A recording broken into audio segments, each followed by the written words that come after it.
Buen día.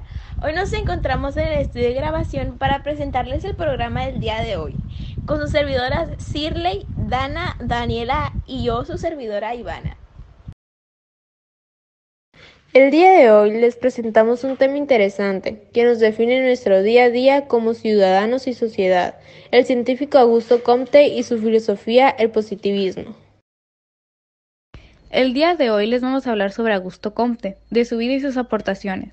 Nació en Montiel, Francia, el 19 de enero de 1798 en una familia católica y monarca. Comte rechazó la religión y abrazó la causa republicana.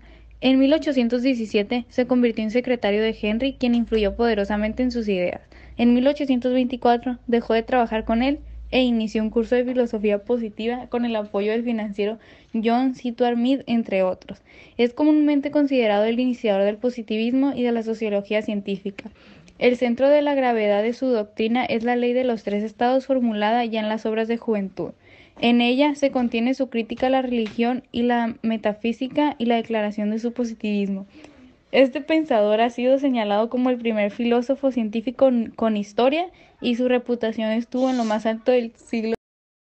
Comte heredó de la Ilustración, estaba impregnado de los ideales y racionalismo del siglo de las luces. Así su pensamiento revela el influjo del avance de la objetividad y del método científico emergente.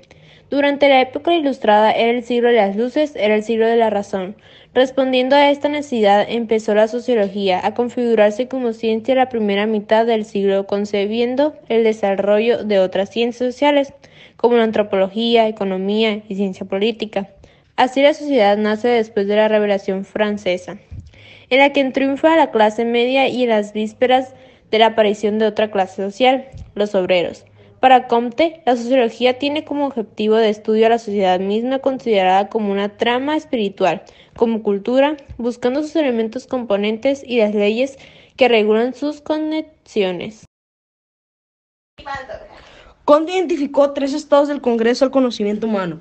El estado teológico llegó a su fin con la Ilustración a finales del siglo XVIII, cuando el foco pasó de lo divino a lo humano, en un estado metafísico de pensamiento personal, de que evolucionó un estado final en el que la ciencia proporciona las explicaciones. Durante casi toda su vida, Comte dependió económicamente de sus amigos, puesto que sus ingresos eran muy bajos.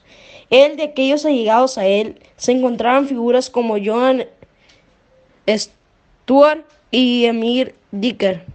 Comte afirma que únicamente la ciencia positiva o positivismo podrá hallar las leyes que gobiernan no solo a la naturaleza, sino nuestra propia historia social, entendida como la sucesión y el progreso de determinados sucesos históricos llamados sociales.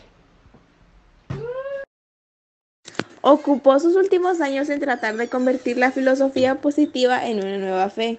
Usó como modelo de su nueva iglesia el catolicismo, al que ya había renunciado temprano.